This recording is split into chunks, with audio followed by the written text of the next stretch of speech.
job in March for the very beginning of COVID. Gotcha. What was your time in Rochester like at U of R? Oh, I loved it. I actually probably never would have left Rochester if my family wasn't down here. Rochester's probably my favorite place in the world. I loved it totally. And U of R is great. I really liked going there. It felt like very fancy for me because I'm from like the middle of nowhere in Louisiana. What about Rochester do you love so much? Because Well, it's not too often that we get people coming our way and saying that they love it. So what about it really enthralled you?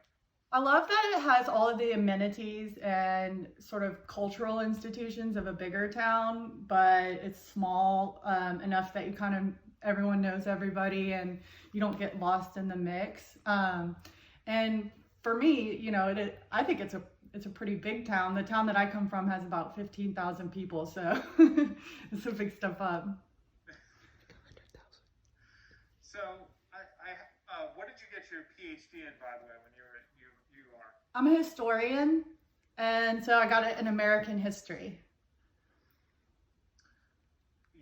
Wow, that's quite a career path for you going right now. It's like you're watching it happen. I know, it's really exciting and terrifying.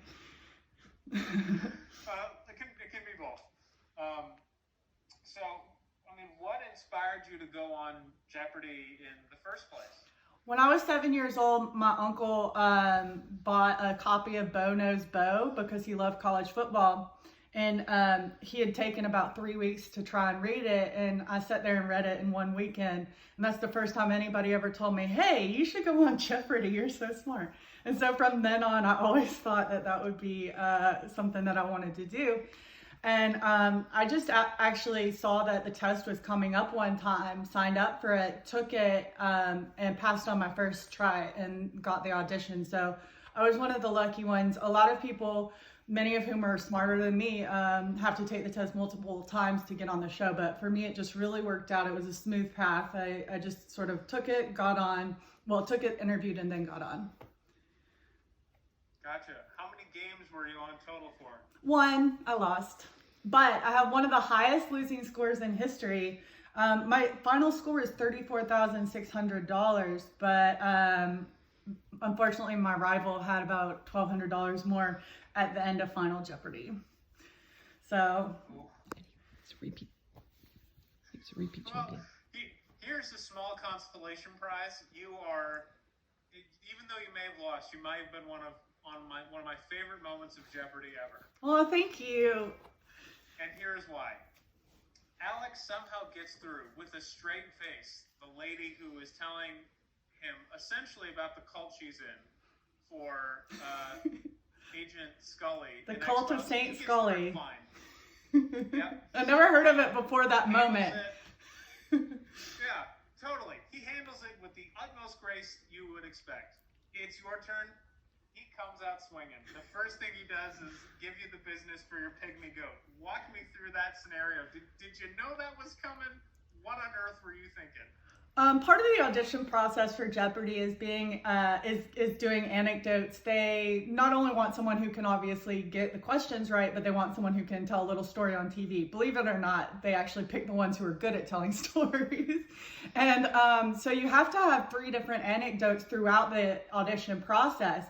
And the story of my little goat was one of them, but you don't know what's going to be picked because he has these little, when he's reading off of the cards, he has all 3 options on there. So he can just sort of pick any story he wants to and then ask you anything about it. So when he mentioned the goat, I was a little bit surprised. I had like a sentimental story in there about my grandfather and how much he loved Jeopardy. And then he brings up the goat and I'm like, okay, great. And I had told myself, I had watched an interview with Jon Stewart one time and he was like, all right, just for future guests, y'all are never supposed to try and be funny. I'm the funny one, you just, talk back. And I was gonna do that, but then I saw the chance to make that joke and I just had to do it. The timing was right. And so I called him insensitive for asking about how my goat died. And it was a little pause for me to be like, oh my gosh, is this gonna go over? But then I saw that like the camera guy was shaking. He was laughing so hard, and Trebek wasn't talking, and I was like, okay, I think this is working.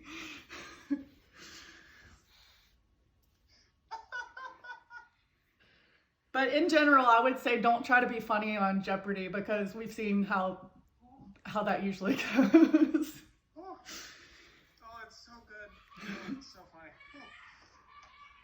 Okay, so you barely got through it, but what was the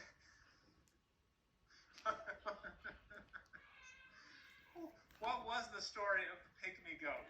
So we got the end of it, but kind of the beginning of it is a little, and so how did this goat come into your life, and how does it feel that it's at the other end of the joke content? Actually, it's been a really funny experience. I had the goat with my roommate at college, and when we both went to graduate school, the goat went to her parents' farm to live, and he was actually on that farm when he passed. He wasn't with either of us. And her dad was making a little cabin, and he just accidentally left the door open one day, just a crack. And Billy got in and ate concrete, which was not really supposed to be my story. My story was supposed to be about how I had this cute little goat, but it just turned into that because, one really notable thing about goats is they do eat a lot of stuff. So it's one of the most remarkable things about them. And so whenever he died, my roommate called me and she was so sad, but there was this weirdness to her. And I was like, well, what happened? And she goes, concrete. And I was like, oh my gosh, that's not funny, but I couldn't help, it was just such a strange situation. So yeah, he was a happy goat. He had a great life. He had a best friend, a mule named Janie. I mean, he was out there grazing and living his best life, but unfortunately his rumbly tumbly got him into a little bit of trouble. So for reference, how big is a pygmy goat? He was when I got him, we brought him home in a cat carrier. That's how little he was. He was squincy, so like this big. You can use my head for reference. And then when he was bigger, not like maybe the size of a small dog. So he's a really little guy. Actually, I can find a picture and send it to you so you can post it with the story. Yeah, he was a very cute little guy. He just here's what I tell people: don't mistake livestock animals for companion animals. It's just kind of a mistake that I made. But I had a great time with Billy. He was a great pet. And he actually had a really good life. It just was a little accident that happened at the end. Ooh, okay, so I don't want to just ask about Billy the Goat. So you're a historian, so you come from a profession in which knowing facts very quickly at your disposal is like part of the gig. Right. So it really helped. I was studying for my, so when you're get a PhD in history, one of the things that you have to do is you have to take a series of exams, including these 4-hour-long oral exams where professors can ask you any question about anything in American history and you have to know the answer off the top of your head. And if there's anything better for training for Jeopardy than that, then I don't know what it is. So being trained for it just by virtue of the fact that I was learning about this stuff all day, every day. And then whenever I got the audition and was told that I was going to be on it, I just got little kids flashcards of presidents or Shakespeare plays, because you don't want something super in depth. You want to just remember those. And so I would just study those that way. And it worked out. And if I had it to do again, which I wish I would, I don't know if they're going to have people back, but if they do, I'd love to go back on. Yeah, I would just say if anyone's thinking about taking the test or studying for the test, just watch Jeopardy, see what they talk about all the time, and quiz yourself on it. Take all of the practice exams you can, do Sporkle quizzes and stuff like that. And another thing I want to say, just to reiterate, is that most people don't get on their first audition. One of the most brilliant people in my audition group, who actually won a lot more money than me, had auditioned 5 times by the time he actually got on over the course of many years. So definitely, if you want to be on Jeopardy, it's really important to keep trying. Awesome. So this is a question on everyone's mind. Your time there was brief but memorable. If you can, what was Alex really like? He smelled nice, like not in an overt way, but just kind of like in a very like well-kept person way. His skin was like Canadian pale, but it had a like vibrancy to it. He was taller than me, and I'm 5'11", so I was pretty impressed with that. And when he came up behind me to take a photo with me, he said that I livened the place up, and so I thought that was a really nice compliment. I think in general, he really loved the contestants, but you have to imagine, they're filming multiple shows a day when they do that. So I think that ultimately kind of most contestants just probably blurred together for him. So it wasn't really like meeting someone that you get to know, but of course I was a huge fan, so it was really exciting, and he was really nice to me, and I couldn't ask for anything more. Awesome. Does he talk in his Jeopardy voice, in like his personal voice? Is that because like I obviously have a different news cadence, it's like still my voice, but I talk differently. Is like his Jeopardy voice also how he talks? Yeah, it is. And like I feel like what I got from it is that he's 100% himself on the show. Like he's exacting, but I think he's probably exacting in real life. One of the things that a lot of people don't know is that for many years, he took the test himself every single year just to prove that he was up with the contestants. He was a really smart guy. He knew when he would correct people's pronunciation, that came from him. It didn't come from the producers. Well-educated and knowledgeable guy. And so I think that was something that you really get coming through in the show. And so sometimes when people see my clip, they're like, "Oh, Alex, he's so rude." And I'm like, "No, he's not being rude. He was in on the gag. He was part of the joke. He's a great entertainer, and I think that it really comes across in the clip that he's a good sport." Absolutely. Well, to me, that's actually why it's so funny, because it wouldn't be funny if he was actually a jerk. It's funny because all you're trying to do is tell a story about your goat, and you call him out for being insensitive, and he took it like a champ. Yeah, it was almost like we were doing a patter, and so right. That was really fun. So the guy, did you ever talk to him about, like, because he was just skipped over? Like AJ. Well, AJ ended up beating me, so I don't feel too bad for him. But he was a really nice guy, actually. I'm in contact with Tracy and AJ still. They're both really nice people. We're Facebook friends. And, when you're on the show, it's so fast, and you spend most of the day just in the green room waiting to go on. And so you really bond with the people. And it was just really cool. The guy had, I think he was a student, and he had just won the game before. So at lunch, I was like, "What are you going to do with money? You're rich now." And he's like, "I don't know." And that was kind of the vibe. So we were all kind of in it together for sure. I have to ask, is Tracy still in the group? I imagine that she must be. I don't think that being a priestess of the blessed whatever of Saint Scully is a short-term appointment. I think that seems like more of a long-term commitment. But I'm not for sure. Laura, it was an absolute pleasure to get to talk to you. We all need a laugh in this crazy world, and I'm very I can say that you livened my place up a bit too. Well, thank you so much. I didn't ask about that you'd like that. Do what? Oh, let me think.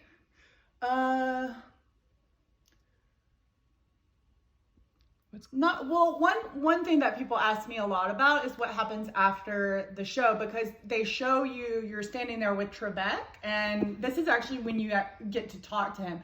You only have those few minutes as the credits roll to actually chit chat, and we just chit chat about nothing. I think actually a piece of jewelry he had on. But he just stands there and just starts chatting. He just would come up and it's like you're his friend. That's why I think, sometimes he probably just thinks of the contestants as sort of undifferentiated mess, perhaps, for the most part. But the other really funny thing that happened was there was like a 95-year-old woman who had to get restrained by security because she was trying to jump over the barrier to get at Trebek. These old ladies loved Trebek. You would not believe. In the audience, it was like being at a Bieber concert. It was amazing. I was going to say, the amount of emails we get when we preempt Jeopardy with other programming, I could possibly... No. So he definitely was beloved. Laura, thank you so much. I appreciate it. So one thing we're trying to figure out is because like that clip, that guy like illegally took the video, and I actually asked Jeopardy, and they're pretty reduced staff right now, so they haven't been able to track down the clip yet. So I'm trying to track the official clip down. Not that this matters as much to you because you're not in our viewing area anymore. But I'm trying to figure that part out. In the meantime, I can just embed the YouTube clip, and I'm going to work on the article tonight and maybe a little bit tomorrow morning. But as soon as it's done, I'll send it to you, okay? Okay, yeah, and let me know how to watch, and I'll let my friends know. When I was on NPR, they had something. I was on Evan Dawson, and they played something. So maybe, I don't know what they did, if they did the YouTube thing or not. It's probably different for TV, but maybe that's helpful. Okay. Oh, when were you on Evan's show? Oh, Lord. A year or so ago, maybe 2 years ago. And it was about Jeopardy as well. It's my claim to fame. Tell them about your Twitter followers. We all have one. Like, I know. actually got to interview Brad Paisley. Oh, I thought you were going to say Pitt for a second. Huh? I thought you were going to say Pitt for a second. Maybe that would have been more exciting. Well, what happened was you might have actually seen the story. These two guys in our area like put up a cardboard sign that said black or white, relax and have a beer. And one was black and one was white. And I did this story for the first time in June, and it exploded. Aww. Like it was such a huge story for us. Every affiliate station it went to, it just like blew up. It was like a week's worth of content just on these one guys. And so that first one happened, and then a week later, Brad Paisley sees the video and texts his fan base, because that's how he connects with them, saying like, I want to meet these guys. Aww. So it was on a Saturday, and I'm like going on a road on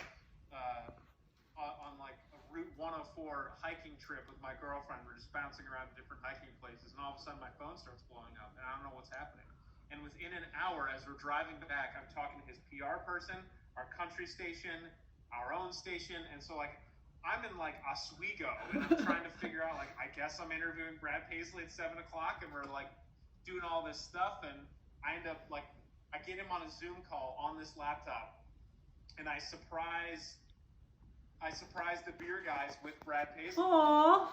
And Brad like bought out a nearby beer warehouse of all the Budweiser, because he's Budweiser guy, and he like gave them all this beer, and then these guys had like months of fame.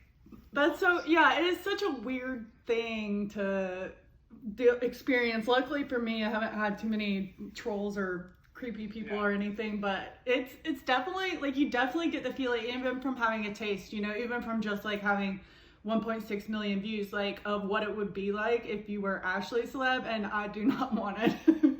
It's just too many people with opinions. And it happens so fast, and because that's how you